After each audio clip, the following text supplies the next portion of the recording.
Hello, I'm Jennifer Salyer, Morgan County Schools Director of Federal Programs and District Personnel. Joining me today is Superintendent Dr. Thomas Potter, Mrs. Holly O'Quinn, School Registered Nurse, Dr. Ralph Hamilton, Director of Pupil Personnel, and Mrs. Leanne Sargent, Director of Special Education for Morgan County. The purpose of today's broadcast is to provide you with an overview of the district's plan to return to learning at school, scheduled for October 19th. Dr. Potter, let's begin with you. Please set the stage for our viewers by discussing the plan development process and perhaps the components for the reopening plan. Thank you, Jennifer. Immediately following the end of last school year, sometime mid-May, we immediately began to work to design a safe, equitable, and functional plan to reopen Morgan County schools this fall.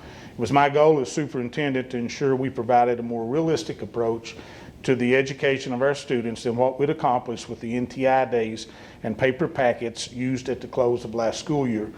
Realizing that schools would probably not reopen in the same manner as a normal school year, and if they did, the probability of transitioning back and forth from in-person to virtual learning was a high probability due to the cases of coronavirus in our community. It became very clear at that point that we needed a platform that would ensure smooth transition between the two models of instruction, provide the same learning opportunities equally to all students. We established a reopening task force composed of district administrators, building principals, community partners, and parents. The task force was compiled with 5 standing committees, each of whom would be responsible for separate key factors or key elements, if you will, to the eventual reopening plan. The priority of work for each committee to appoint a committee chair and recruit parents and community partners to serve on the committees, ID and discuss the barriers and issues related to reopening, develop strategies and goals, disseminate information, and collect needed feedback. Essential tasks related to each of the 5 committees was to include to establish a timeline for reopening. Ultimately, we targeted August the 26th as our reopening date. To determine committee priorities and conduct needs assessments, develop a prioritized list of issues to be addressed along with the possible solutions, to engage as many parents, teachers, and stakeholders as possible to gather input. Now for a few of the outcomes for each of our 5 committees. The Public Health and Safety Committee, developed the Morgan County Schools COVID testing plan and quarantine plans, the identification and stockpile of essential personal protective equipment and sanitation supplies. They also developed the sanitizing and cleaning plan for the schools and classrooms. Our version of the Healthy at School guideline and protocols was also created by this subcommittee. Outcomes for the Operational and Logistics Committee, we marked off the classrooms to ensure the minimums of social distancing, which necessitate the reduction of class size, and ultimately determine the need for separate groups for in-person instruction. The Transportation Plan, whereby we followed all KD guidance as far as loading buses, wearing of masks, social distancing, which directly impact the number of students that we can safely haul on each bus. A modified or amended school calendar was adopted for the 2021 school year to facilitate our instructional programs. An uninterrupted food service program to provide meals for all students, remembering the Commissioner's mantra, educate, feed, and support. Outcomes for the Teaching and Learning Committee included the realization with some of the shortcomings from the paper packets. Our committee set its sights on the adoption of a digital platform, anticipating that regardless of when or how school opens in the fall, there would be a good number of students who would not be attending in-person instruction. They chose the Google Classroom as their primary mode of instruction to include instructional videos, Google Meets, whole group, and small group interactions. Then we identified the ongoing professional development needs of all of our teachers and staff across the district and set about a plan to conduct this training prior to reopening. For our Equity and Family Needs Committee, we were able to purchase 1,200 additional Chromebooks for our students to ensure that every student in Morgan County would have their own device. Through various surveys, they were also able to identify households without internet service and teamed up with community partners such as Mountain Telephone and Judge Executive John Will Stacy in the fiscal court to set about providing those needed services. They also established additional access points at the exterior parking lots located at each school site. Mountain Telephone provided several hotspots throughout the county where folks could travel to connect. Lastly, the Social Emotional Committee. Here, we had to identify the mental health supports that were available for students and educators who were struggling with COVID-19 and this public health crisis. Training for teachers and staff to ensure that we were able to identify the students experiencing trauma and to provide those needed supports to those students. We have recently posted a position for an additional mental health counselor or school social worker. Thank you, Ms. Salyer. Thank you, Dr. Potter.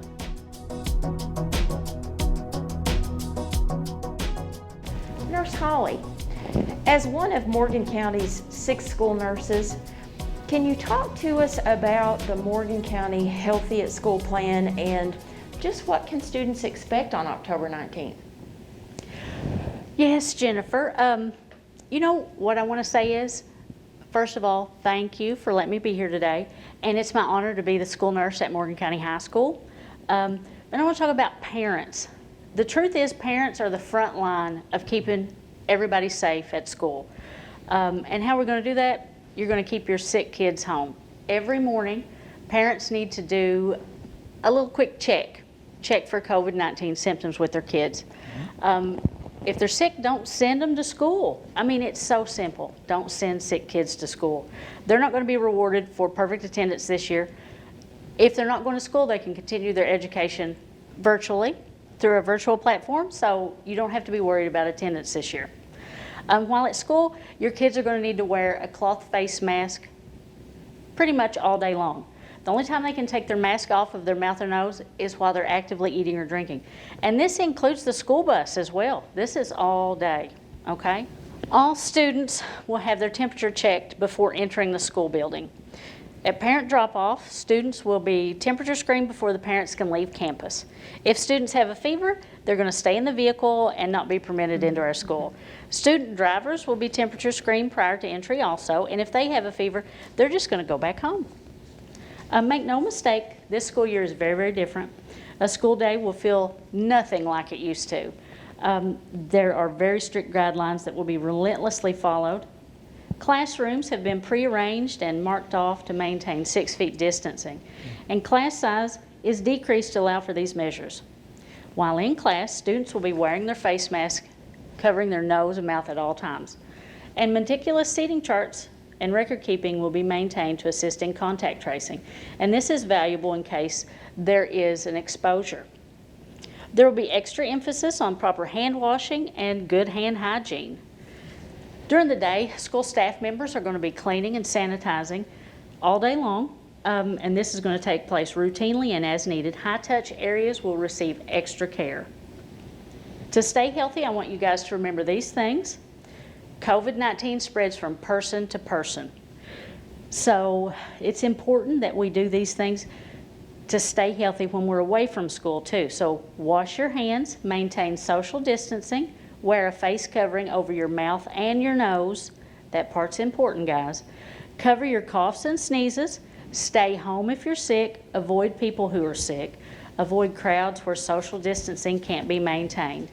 And I want you to know we have a school nurse at each of our district schools, and we're on duty all week long. If you have any questions, please don't hesitate to call any of us, and we're here to help. We really are in this together.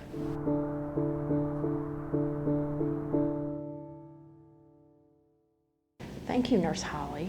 And getting back to you, Dr. Potter, can you share with viewers about the hybrid learning model for Morgan County students? Absolutely. Well, essentially, Morgan County Schools adopted the hybrid model out of necessity.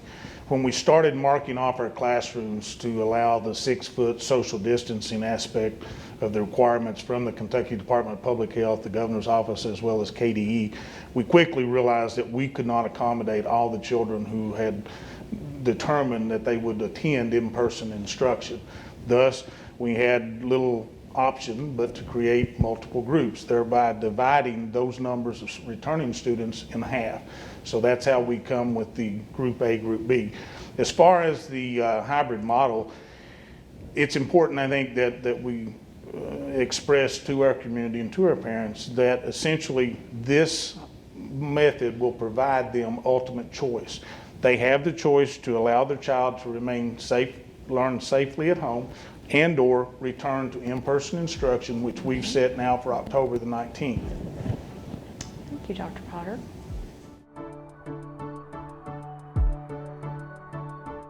Dr. Hamilton, can you provide us an overview of the instructional platform utilized in the plan, as well as an explanation of the amended school calendar? Yes, Ms. Ayer. As Dr. Potter said, Morgan County Schools worked to create a platform that would allow for seamless transition from learning at home to learning at school. For this, after using the data collected from surveys, we divided each group using where their households and the bus routes to ensure optimal efficiency. So Group A will be coming to school on Monday and Tuesday.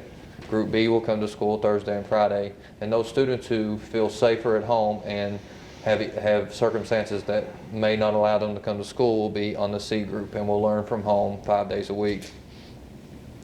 On Monday, when the A students are in the building, they will get their instruction via a pre-recorded video at the scheduled time during the day. At home, the students in the B group and C group will also be able to do that simultaneously and or in a different time during the day that's more appropriate or more convenient for parents, because we all know we have working parents, we have childcare that has to be addressed.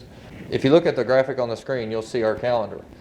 On Monday and Tuesday, you'll see the blocks highlighted in purple. That's when the Group A will be in person. On Thursday and Friday, you'll see the blocks highlighted in pink. Group B will be in person on those days. You'll see that throughout the rest of the year. The week prior to October 19th, you will see some blocks in yellow and orange. Those days will be days that teachers will be planning and getting ready for the reopening.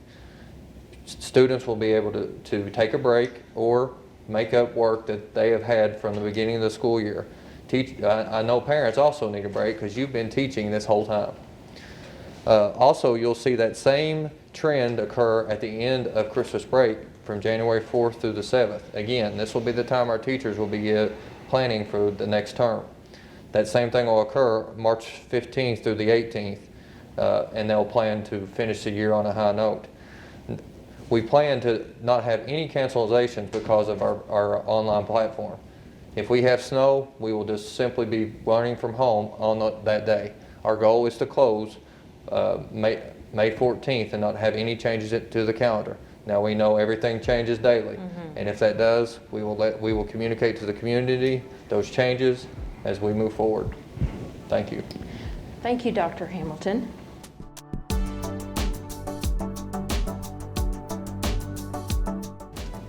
In addition to what we've already discussed, can you share some information regarding social and emotional health? Yes, Ms. Salyer. Morgan County Schools has continued their partnership with Mountain Comprehensive Care and Pathways. They both offer school-based behavioral services. They have school-based therapists at each site. They also have a community support associate that kind of helps with that as well. So like through these, what's so great about these agencies is they are both local. So if a parent has a concern with a child who may be suffering from depression or anxiety because of COVID-19, they can contact those agencies, or they can even contact the building level principal in which the school they attend, and they can help them with a referral. And COVID-19 has really kind of affected everyone at somehow, and some form or fashion anyway. So it's important that we really kind of address mental health, and we make sure that we reach out if we need help. And it's just not, even though we focus on our students, I also want to let parents know that if they are themselves experiencing depression or anxiety, they can too reach out to these agencies, and they can help them as well. In addition to Mountain Comprehensive Care and Pathways, Morgan County Schools has also done some things to address social and emotional health of our students. We have previously in the past participated in a lot of different trainings related to this. Prior to school starting this year, our teachers and other staff members participated in a trauma-informed care related directly to COVID-19.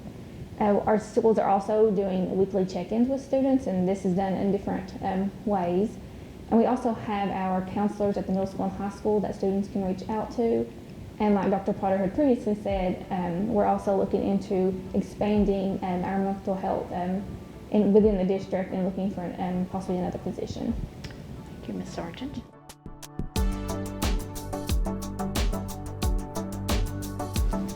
Dr. Potter, though it will be linked on our website, would you care to describe for us the mode of instruction metric for K-12 education as well as the map? Certainly. The metric was developed by the Kentucky Department of Public Health for school districts to determine or assess what mode of instruction, be it in person or virtually and online.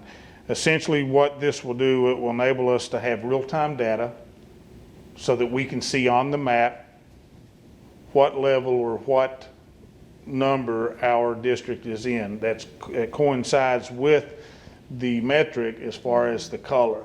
For instance, today Morgan County is on orange. As you progress in numbers, you also move further to the right on the actual metric itself, which ultimately, if you hit 25 cases or greater, then we're looking at schools are forced to shut down in-person instruction, and in turn, all learning will be done virtually.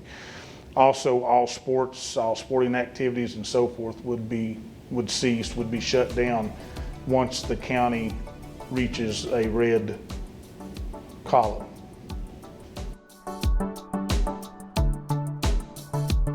Thank you for tuning in to this special broadcast of the Morgan County School District. We hope this has helped make you aware of important information regarding returning to learning at school, scheduled for October 19th. And we want to thank Mountain Rural Telephone and Jonathan Keaton for making this special broadcast possible.